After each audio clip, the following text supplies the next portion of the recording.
Good afternoon. I'm Karen Marsdale, President at the Greater Reading Chamber of Commerce, and I'm here with another member to do a member spotlight. And in these opportunities that we have to talk to our members, we hear a lot about various businesses throughout our region. And it's with great pleasure today that I introduce Lori Kunkle. Lori, Thank you for being here. Thank you for having me. From Kunkle Wellness Division. And we were talking a little bit before the show, and of course, Kunkle, I think many people know them as an insurance provider. Correct. And very well recognized in community. But this is the Wellness Division, and I think quite aptly, since you are a nurse, and we talked a little bit about some of the things that are changing in the world of wellness. And I liked the way you put the fact that it's healthcare in the moment that you're really looking to do with your clients or customers. So talk a little bit about what is different. You know, we've heard wellness in the workplace, and I think most people might say, oh, that's about me losing weight and eating better, and I really I know I'm bad. Sure. So let's talk a little differently about what you do that is actually different. Sure. Well, first of all, wellness in the workplace can be a challenge because it is the employer who is engaging with us, and then you do have employees who wonder, well, why is this happening? You know, they're a little what conscious are they doing to me? Exactly. Why do they want to know about my personal health? Sure. And so, first of all, that's not what it's about. It is about the employer recognizing the importance of having the employee at the table when it comes to wellness. Sure. And having them to be better consumers of their health care, having them understand what is available to them wellness-wise. And so I think what we do a little bit different is that we come to the table, we bring the employee to the table. We are looking to survey them. What do they view as their health needs? We put nurses on site in the different in the different employer arenas, and we allow them to work one-on-one with the nurse advocate to find out what their personal goals are. We offer biometric screenings, so we are on site doing a finger stick. So let's talk a little bit about that, because I know I've heard that terminology, biometric screenings. So as a layperson, tell me what that would mean to me if my employer decided that this was the route that they felt we should go so that we would be healthier. Sure. So if your employer offers biometric screening, take advantage of this. This is basically lab work. For us, it's through a finger stick. And through that small finger stick, the employee is receiving a report on their total cholesterol, their LDL or their bad cholesterol, their HDL or their good cholesterol, their triglycerides, their glucose. We check their blood pressure. We do a height and weight for a BMI. And what we're really looking for when we're doing a biometric screening is possible an incidence for possibly developing heart disease through high blood pressure, high cholesterol, maybe type 2 diabetes, stroke. And so we want to identify these individuals who might be at high risk and then offer them counseling and subsequent nurse coaching on how they can reverse that trend.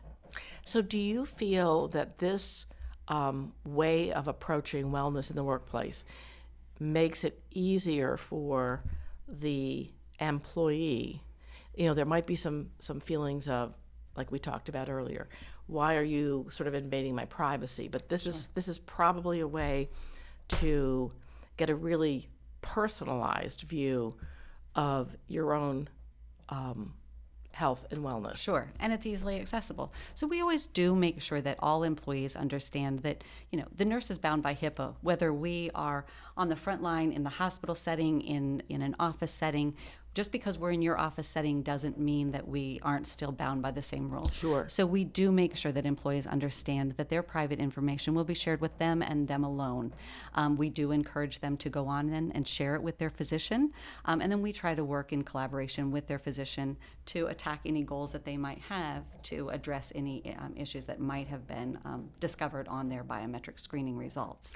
And, so much of, I think, the challenges today that most all of us face. Not enough time in the day to do the work that we need to do, the stress level of just seeming to need to be two places at once all the time. The idea of the terminology like multitasking comes up all the time, and there just isn't a sense that I've seen over the 20 years that I've, for example, been with the chamber, it just really has picked up and become more of a rat race today. And so, can you speak to the fact that what you may be seeing in the workplace is, yes, it might be blood pressure, it might be cholesterol issues, but there are stressors that perhaps people aren't even aware of, Sure. That are going to affect their health and well-being, and that their employers are really trying to give them an extra tool to work on that. When we do surveys within our population, the number one thing that comes up usually is not their concern for high blood pressure or high cholesterol. It's usually stress management. For that reason, Sure. you mentioned that people are, Mach 2 with their hair on fire most days. Yeah, And just yeah. and so as we sit with people and we say, what inhibits your health, they don't have time to go to the doctor, or they're over 50 and they've had no preventative screenings because they haven't had time, or they Wow. right. Wow. And so no preventative screenings, and so that's where our concern is. So by sitting with an individual one-on-one in their place of employment where it's easy and it's convenient for them, we're able to, again, just enforce with them the reason why it is so important to get those preventative screenings. We are able to identify folks who have not, and some at points calm their nerves as to what that is. Not everybody looks forward right. to a colonoscopy. Right, at 50. I was just thinking about right. that. And so Yes. people avoid, the Sure. mammograms, the colonoscopy, and Right, we again right. can share stories with them. We advocate for them. That's another service that we offer is if that person really needs someone to go with them to an appointment to advocate for them. Maybe they've just had a diagnosis that is somewhat scary. We can go with them on that appointment. Wow. And or prepare them for an appointment. We recently met with someone who was diagnosed with breast cancer, and she said, "I'm meeting with the doctor. What are some of the questions I should ask?" Oh my goodness, and yes. she didn't want us to go with her, but we were able to prepare a list of questions for her, because as you get in front of the doctor, you kind of go blank and you forget Absolutely. why. And Absolutely. so again, we're just trying to offer other ways to help people take responsibility for their health, even to navigate their health insurance benefits. Many people have so many benefits available to them through their employer, but really don't understand their benefits. Absolutely. They don't engage with their mental health providers, not even realizing that a lot of times that companies offer employee assistance programs, and they can engage with them for mental health issues. Sure. So we're there too as to help them be better consumers.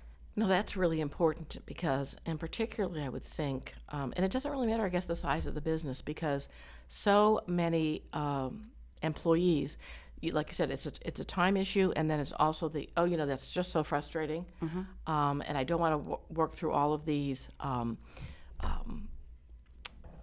the bureaucracy or the impediments. So it's almost like you really are that the advocate. We are. For the employee. We try to offer a well-rounded program. And to go back to the biometric screenings, we recently worked with a local group here where we provided an aggregate report for the company to say this is where your health issues lie. They had about 9% of their population that had 3, 4, and 5 risk factors. Wow. We worked with them for the past year through nurse visits, through health challenges, through lunch and learns, educating their population. Went back after 1 year and repeated their biometric screening, and they had 0 in 3, 4, and 5. So we're seeing tremendous. Right. So then you're really obviously you're seeing the effect Tremendous response. that you're making on the well-being of the population, which is huge. And I think it's really honestly the nurse touch. Yes. I think when we come on site, they view us really as employees, part of the group. Sure. Lori's here for the day, and they schedule appointments to come and see us. And so I just think we become part of that employer family, but you have that trusting relationship with the nurse. Well, it's not a one-hit wonder. It really seems like you're in there for the long haul with some of these employers. And, I would honestly say I'm hoping that more and more employers would take advantage of this type of approach.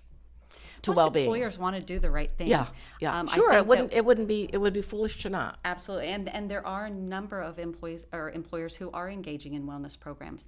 Your employers are going to hope you go away. I mean, there's nothing fun, Sure, about, absolutely. And so it's important to put in the right wellness program in which they know that there's longevity there, that they're not going to go away, and that employer is truly engaged for the long haul. So that's really good to remember as we wrap up today, is that you really want to choose, as an employer, you want to choose the right wellness program. Correct. Because that really, you want to see those differences. You want to see that a year later that those risk factors, those numbers came down in your employees, because a healthy workforce is more productive. Correct. Fewer days off, more productivity per day. I'm sure all of those things are very, very much validated, and the metrics are there to prove that. Right. The buzzword out there is ROI, return on investment. Return A lot on of people want to investment, see it. yes.